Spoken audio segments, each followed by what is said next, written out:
Alright guys, so I'm going to go over the review for tomorrow's test. So let's jump right in. Jody is buying a scrapbook and sheets of designer paper. She has $40 and needs at least $8.25 to buy that actual scrapbook. Each sheet of paper costs 34 cents. How many sheets can she buy? Show your work. So I'm going to just set up the inequality to kind of show you guys where we are in the terms of setting up the statement. So this girl has $40.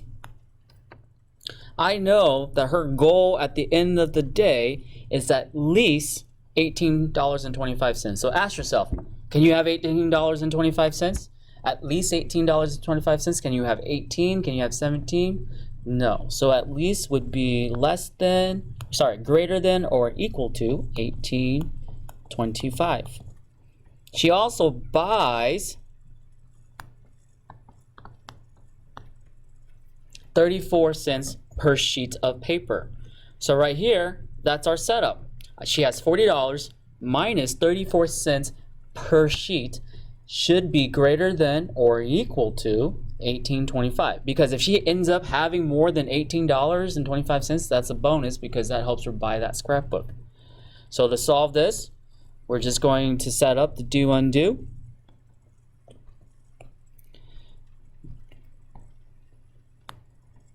There's S, gets multiplied by negative 0.34, sits next to positive 40. So the first thing I need to do to both sides is minus 40, and then divide by negative 0.34, going all the way up here from the bottom. So minus 40 dollars from both sides, and I get 18.25 minus 40 is going to be $21.75, but that's negative because 18 take away 40 is negative. 18 take away negative 40 is 21.75. This zeroes out. All I have left is negative 0.34s is greater than or equal to 21.75. Divide, next step, divide both sides by negative 0.34. Divide by negative 0.34. This divides out. All that's left is S. You're going to do this in a calculator, you're going to get 63.9 something. Well, since we're dividing both sides by a negative, our inequality sign needs to flip, which kind of makes sense because that means at most she can buy 63 sheets of paper. You can't really buy 63 in some parts of paper, so we're going to round down to 63 sheets of paper. That inequality statement says that I can only buy up to 63 sheets of fancy paper or designer paper.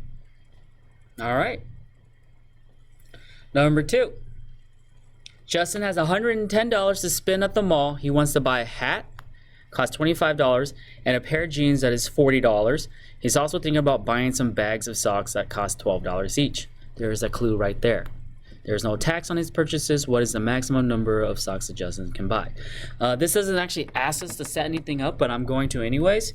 So right now, I know that he has $110 in his wallet.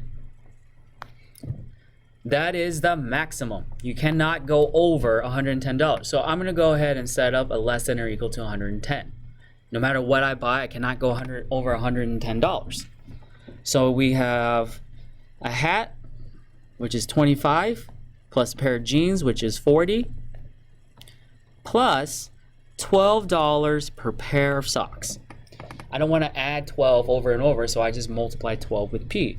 And here I have, so far he's planning on spending at least $65 plus 12P is less than or equal to 110.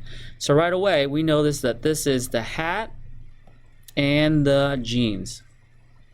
And this represents the socks, $12 per socks.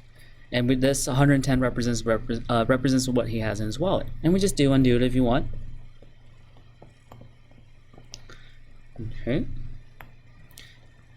There's P. First thing is it gets multiplied by 12. Sits next to positive 65. To undo this, go straight across. Go bottom up here. So the first thing we do is minus 65 from both sides. Again, zeros out there. I have 12p is less than or equal to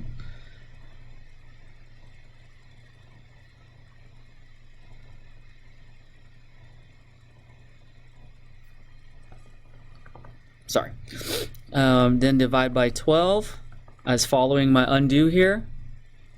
So going up here, 45 divided by 12, p is less than or equal to 3 3/4. So what does that really mean? Well, again, I can't buy 3 3/4 pack of socks. So at most, Justin can buy 3 packs of socks. Okay, rounding down for the item. Solve the following inequality for the solution set and then graph the solution set on the number line. So the first thing I'm going to do, switch colors here for you guys. I am going to do the distributive property. So I get 2 times x minus 3 minus 5x is less than or equal to 9. First thing, distributive property, 2x, 2 times negative 3 is minus 6. Drop everything else.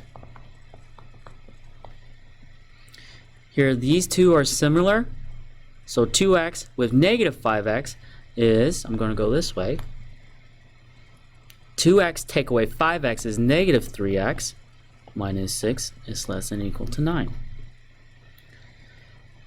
You're going to do undo it if you want. X times negative 3 minus 6. So the first thing I need to do both sides is add 6 and then divide by negative 3. That dividing, that's going to flip your sign. So add 6, add 6. I get negative 3x is less than or equal to 15. Divide both sides by negative 3. X, flip the sign because I'm dividing by negative 3 here, is greater than or equal to negative 5. That's an open circle, so go to negative 5, and you're going to draw an arrow in the direction that everything is greater. So that everything underneath that arrow and infinitely beyond that arrow would work for my solution set. Okay? Lydia is a coffee shop and knows that she can spend no more than $65 before tax. She sees this price list in the coffee shop. Part A. Write a number in each blank to complete the inequality Lydia can use to find how many pounds of pumpkin spice coffee, P, so there's pumpkin spice, she can buy along with 2 pounds of dark coffee, dark roast. So she has up to 65. So right there, 65 is going to go right there. I know that she's going to buy 2 pounds of the dark roast. And she's going to buy a certain amount of number of the pumpkin spice. We just don't know how many yet. So altogether it's $10.50 P plus, well, 2 times 7.5 is just $15. Has to be less than or equal to 65. Again, she can spend no more than $65. That's part B. If she buys a half pound of breakfast tea and 2 pounds of dark roast, well, I already know that the dark roast was $15. How many 1 pound of pumpkin spice can she buy? If she has up to 65. So there's my up to 65. A half pound of the breakfast. The breakfast is already $23.50 a pound. That's expensive. Plus $15 for the 2 pounds of dark roast, plus a $10.50 P for the pumpkin spice. So that's what we have on the left side. All of that combination altogether cannot exceed or go beyond $65. It can be $65. It just can't go beyond that. So let's do some simplifying here. Half of $23.50 is $11.75 plus 15. Those two I can combine. Plus $10.50 P is less than or equal to 65. So here we have putting those two together, that's $26.75 plus 1050p is less than or equal to 65. Do you undo it now? There's p times 10.50, $10.50, multiplied by $10.50. Sits next to positive 26.75. So the first thing I do on both sides is minus 26.75 divided by $10.50, following my instructions all the way up. So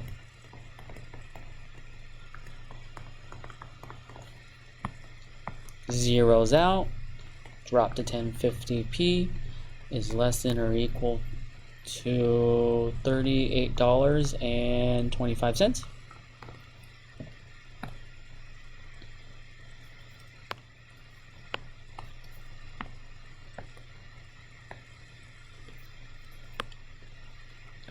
Fix that for you. And then next, I need to divide both sides by $10.50. That divides out, and I have P is less than or equal to 3.64. Again, you can't just buy 6,400 pound of coffee of pumpkin spice, so I can buy up to, if we're graphing this, I can buy 3 pounds, 2 pounds, 1 pound, some can probably say 0 pounds. Okay. Moving on to the next one. There are 8 students on the school chess team. They need to raise $760 for a trip. So at least $760 for a trip. The advisor says they still need to raise 85% of the funds. She wants each of them to raise an equal share. Diago wrote and solved the inequality. This should be a typo. He actually wrote, so this is his inequality statement. 8m plus 0.85 times 760 is greater than or equal to 760. Well, I know that they need to raise at least 760. So far the inequality sign is correct. 8 students, that checks off. But this business right here, 8 students plus 85% of 760. Going back to the question, the advisor says they need to raise 85% of the funds. So, unfortunately, they need to finish. It should be 0.15%. 15% of 760 is greater than or equal to 760. Because they're not trying to actually, if they need to raise 85%, they have already raised 15%. They've already raised 15%. So this is an inequality statement to represent now. They've already have 15%. So we just need to figure out at the minimum, what do they need to raise or more to reach our goal. Okay, so that's this error. So they've already raised 15%. So simplifying here, 8m plus 15% of $760 is actually 114 is greater than or equal to 760. So do undo. There's the group of students. There's 8 of them plus 114. So the first thing I need to do on both sides is minus 114 divided by 8. And m is equal to, so minus 114. That zeroes out. I have 8m is left. 760 take away 114 is going to be $646. There we go. So that $646 would represent the 85% needed. Again, his inequality statement is saying that they've already raised 85%. They need 85%, so they've only raised 15%. Divide that amongst the 8 students, and each student needs to raise at least greater than or equal to $80.75. So his error was 0.08, excuse me there, 0.85 of 760 is not what was already